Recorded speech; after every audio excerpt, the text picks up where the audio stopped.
Hello! Hi అందరికి. Welcome back to my channel. ఇదేంటంటే స్పెషల్‌గా ప్లాన్ చేస్తున్నాననమాట. మన ఛానల్‌లో మన కోసం చెప్పుకుందాము. అలాంటిది సెపరేట్‌గా ఒక ప్లే లిస్ట్ అయితే పెడతాను. అంటే అప్డేట్ చేస్తాననమాట. దాంట్లో వచ్చేసి పోడ్‌కాస్ట్ లాగా. పోడ్‌కాస్ట్ అబౌట్ లైఫ్ లేకపోతే పోడ్‌కాస్ట్ అబౌట్ మజ్జి అని ఏదో ఒక టైటిల్ పెట్టి మీకు అప్డేట్ చేస్తాను. Then coming to the point ఏంటంటే, మనం చిన్నప్పటి నుంచి ఎలా ఉంటే ఎదుటి వాళ్ళు ఎలా రియాక్ట్ అవుతారు? వాళ్ళకి మన యాక్షన్ ఏం చూపించాలి? నేనేదైతే నేర్చుకున్నానో జస్ట్ మీతో షేర్ చేసుకుంటూ ఉంటాననమాట. తర్వాతకి let me figure it out అనమాట. అంటే figuring out what is actually happened, what have to be happened, what will be happened అనేది ఒక కొలిక్కి రావచ్చు. అంటే కుల్ మిల్కే బాత్ ఏ హై అన్నట్టుంటదనమాట. యాక్చువల్‌గా లైఫ్ అనేది ఎవరికైనా ఎలా ఉంటది అంటే, మన ఒక సినిమా ఉంటది. 'దేశముతుడు' సినిమాలో 'ఆలీ' గారు కోవేశాలతో అంటుంటారనమాట. ప్రతి సీను క్లైమాక్స్‌లో ఉంటది అని జెప్పేసి. ప్రతి సీను క్లైమాక్స్‌లో ఉంటే ఎలా ఉంటది అనే థాట్ నాకుంటేదనమాట చిన్నప్పటి నుంచి. లైక్ నేనెప్పుడు అంటే ఫస్ట్ క్లాస్‌కి నేను వైజాగ్ నుండి హైదరాబాద్‌కొచ్చాను కదా! అప్పటినుంచి నా మైండ్‌లో తిరిగేదనమాట. మొత్తం డ్రామాటిక్‌గా ఉండేదాన్ని నేను చిన్నప్పటి నుంచి. మొత్తం ఇప్పుడంటారు కదా! సినిమా రిలేటెడ్‌గా ఎలా ఉంటే మనకి బావుంటది అనే థాట్ ప్రాసెస్‌లోనే ఎప్పుడు ఉండేదనమాట.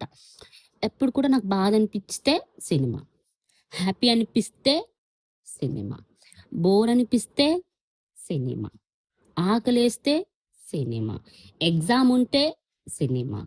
అన్ని సినిమాలు చూసేటప్పటికి మన లైఫ్ కూడా ప్రతి సీన్ క్లైమాక్స్‌లో ఉంటే ఎలా ఉంటది? అంటే లిటరల్లీ ఎలా అయిపోయిందంటే, ప్రతీదీని కూడా నేను కాలిక్యులేట్ చూసుకుంటూ వెళ్ళేదాన్ననమాట. లైక్ మూవీతో కంపేర్ చేసుకుంటూ. అంటే నాట్ కంపేర్ అంటే ఇది ఎందుకిలా లేదు, ఇది ఎందుకిలా ఉంది అన్నది కాదు.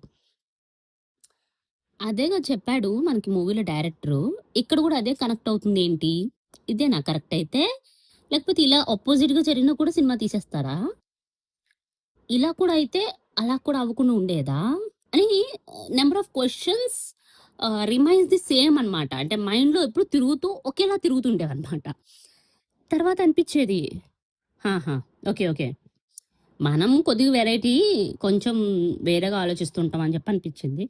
ఒకసారి సడెన్‌గా నేను ఆలోచిస్తే ఒకసారి అనుకున్నాననమాట.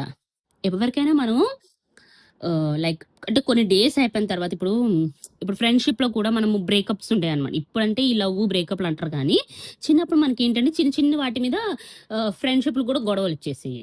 అంటే చిన్న చిన్న వాటికి మనం గొడవలు పడేవాళ్ళం అనమాట. చిన్న చిన్న పిల్లలుగా ఉన్నప్పుడు. అంటే సెకండ్, థర్డ్ క్లాస్‌లలో నువ్వు తనతో మాట్లాడావనుకో ఐ మీన్ నాకు తను నచ్చలేదు. నువ్వు తనతో మాట్లాడినా కూడా నువ్వు నాకు శత్రువయిపోతావు.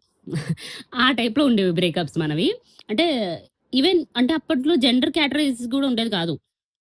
జనరలైజ్ చేసేవాళ్ళం కాదు మనం జెండర్స్‌ని కూడా. అంటే బాయ్, గర్ల్, ఫీమేల్, మేల్ అయన్నీ పట్టించుకునేవాళ్ళం గాదు. మంచిగా ఆడుకునేవాళ్ళం. క్రికెట్ అవ్వనివ్వండి, కబడ్డీ అవ్వనివ్వండి, ఖోఖో అవ్వనివ్వండి, సినిమా క్యారెక్టర్స్ అవ్వనివ్వండి. నేను చెప్తున్నాను కదా! స్కూల్‌లో కూడా నేను చిన్నప్పుడు ఏంటంటే ఏదైనా సినిమా ఈరోజు చూసామనుకో రేపెళ్లి యాక్ట్ చేసేయాలి. అలా ఉండేది. సీరియల్ ఆఫ్ కోర్స్ సీరియల్ అయినా 'అమృతం' అవ్వనివ్వండి, ఇంకేవో ఉండేవి చాలా సినిమాలు 'రాధా మధు' అని ఒకటుండేది మా టీవీలో. అండ్ ఈటీవీలో 'శాంతి నివాసం' అని ఉండేవి. చాలా రకాల 'ఋతురాగాలు', 'చక్రవాకాలు' సమ్ అలాంటి సీరియల్స్ మనకప్పట్లో మంచి బూస్టప్స్ అనమాట.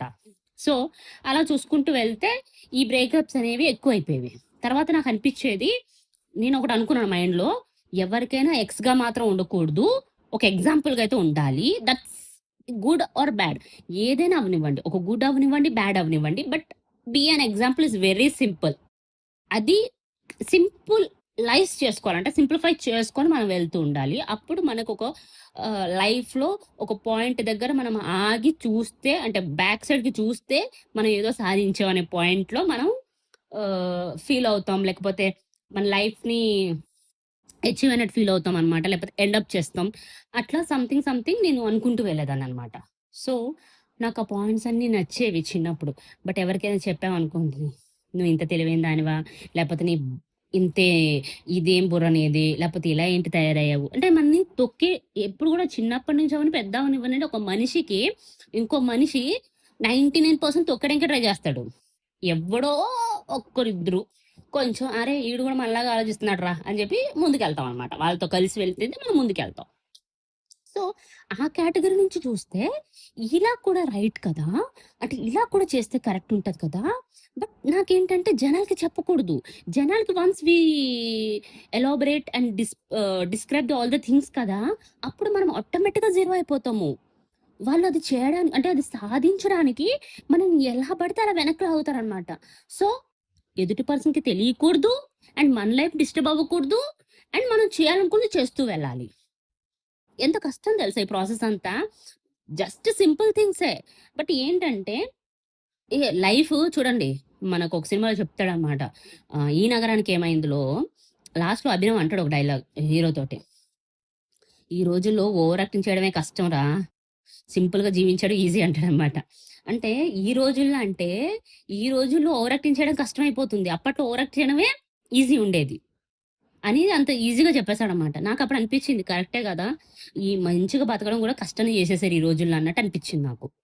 ఇది కొంచెం మీరు కరెక్ట్ చేసుకొని, మంచిగా ఆ సీన్ ఒకసారి పెట్టుకొని వింటే మీకు అర్థమవుద్ది. అంటే ఏది 'ఈ నగరానికి ఏమైందిలో' లాస్ట్ ప్రీ క్లైమాక్స్ సీన్ దగ్గర వాళ్ళు షూట్ చేస్తున్న దగ్గర బీచ్‌లో అంటే వాటర్ బీచ్‌లో మాట్లాడుతుంటారనమాట. అప్పుడంటాడు, "ఈ రోజుల్లో ఓవర్ యాక్టింగ్ చేయడం కష్టంరా. సింపుల్‌గా నేచురల్‌గా యాక్టింగ్ చేయడం ఈజీ" అంటాడనమాట. సో, నాకది క్లిక్ అయిందనమాట. ఈ పాయింట్ నాకెప్పుడో చిన్నప్పుడు తెలిసింది. వీళ్ళకి ఇప్పుడు తెలిసిందని కాదు. ఇంతవరకు నేనెక్కడ చూడలేదు కదా! ఈ పాయింట్ భలే చెప్పాడు కదా! ఇది మనకు చిన్నప్పుడే తెలుసు కదా! అని ఫీల్ అయ్యాననమాట. చెప్తున్నాను గదా! నిజంగా ఓవర్ యాక్టింగ్ చేసినోళ్ళే బతుకుతున్నారు.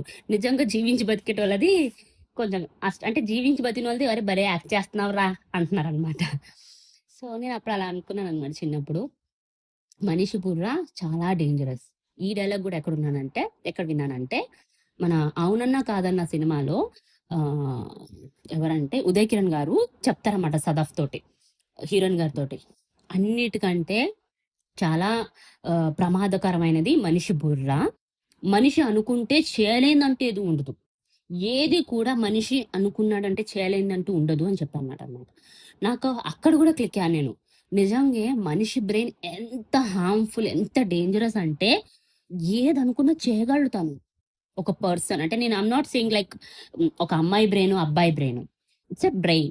ఆ బ్రెయిన్‌కి ఏదనిపిస్తే అది చేయడానికి వాట్ ఎవర్ అన్నమాట. తను ఏదనుకుంటే అది చేయడానికి, ఏదనిపిస్తే అది అనడానికి దానికి ఎంత కాలం పట్టదు, ఎంత టైం కూడా పట్టదు. It's a very different thing అనమాట. అది చాలా తక్కువ మందికి అర్థమవుద్ది. నాకు నాకు చాలా ఇష్టమైన థింగ్ ఏంటంటే మనిషి జన్మ, మనిషి బ్రెయిను, మనిషి లైఫ్ స్టైల్, థింకింగ్ సెన్స్ అదంతా నాకు చాలా ఇష్టం అనమాట. ఒక మనిషిగా మనం జన్మని తీసుకున్నామంటే ఆల్ ఓవర్ అన్ని సైడ్‌ల నుంచి మనం టేస్ట్ చేయాలి అనే థింగ్ దగ్గర నేను ఆగిపోయాను. బట్ అందరూ ఏదైతే టేస్ట్ చేస్తూ ఉంటారో అవి మనకొద్దు. దట్స్ నేచురల్ గదా! ఇప్పుడు 100లో 90 మంది, 99 మంది చేసినవే చేస్తే మనకి ఆళ్ళకి తేడా ఏంటి? అలా అని చెప్పి ఇంకో సినిమాలో డైలాగ్ ఉంటది. అది గూడా విశాల్ గారి మూవీ అన్నమాట. ముగ్గురు అమ్మాయిలుంటారు గదా!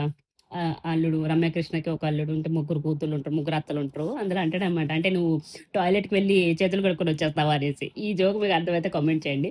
సో, నేను అక్కడ గూడా క్లిక్ అయ్యానన్నమాట. అలాంటి దగ్గర మనం వెరైటీ ట్రై చేయకూడదు. Those are the natural things, nature things అవన్నీ కరెక్ట్‌గా ఫాలో అవ్వాలి. బట్ ఇది ఇలానే వెళ్ళాలి, ఇది ఇలానే చెయ్యాలి అని ఎవడైతే రూల్ పెట్టాడో దాన్ని మనం క్రాక్ చేయాలి. అంటే లైక్ మనం ఆ సబ్జెక్ట్ రాస్తున్నాం, 60 మార్కులతో పాస్ అవ్వాలి. కాదు కదా! 35 మార్కులతో కూడా జస్ట్ పాస్ అవుతాం. 90 మార్కులతో కూడా పాస్ అవుతాం గదా! ఏదొస్తే అది కరెక్ట్‌గా చేయాలి. అట్లా అన్నమాట. లైక్ ఇప్పుడు ఒక అంటారు గదా! ఇట్లా ఒక కెరియర్ వరకు ఒక 20 ఇయర్స్ వరకు స్టడీ చేయాలి. 25లో పెళ్లి చేసుకోవాలి. 28లో పిల్లల్ని కనాలి. 30కి సెటిల్ అయిపోవాలి. ఇల్లు కొనియాలి, బంగారాలు కొనియాలి, సెటిల్ అయిపోవాలి, కార్ కొనియాలి. ఇయి గాదు. నీకు లైఫ్‌లో ఎలా ఎళ్ళాలంటే అలా ఎళ్ళు. త్వరగా పెళ్లి జేసుకో. త్వరగా పిల్లల్ని కను. లేట్‌గా చదువుకో. త్వరగా మళ్ళా సెటిల్ అవ్వు. లేకపోతే లేట్‌గా సెటిల్ అవ్వు. మమ్మీ డ్యాడీని చూసుకో మధ్యలో వచ్చేసి. తర్వాత మమ్మీ డ్యాడీకి చెప్పు. ఇట్లా సంథింగ్ చెయ్యి అన్నీ నువ్వు.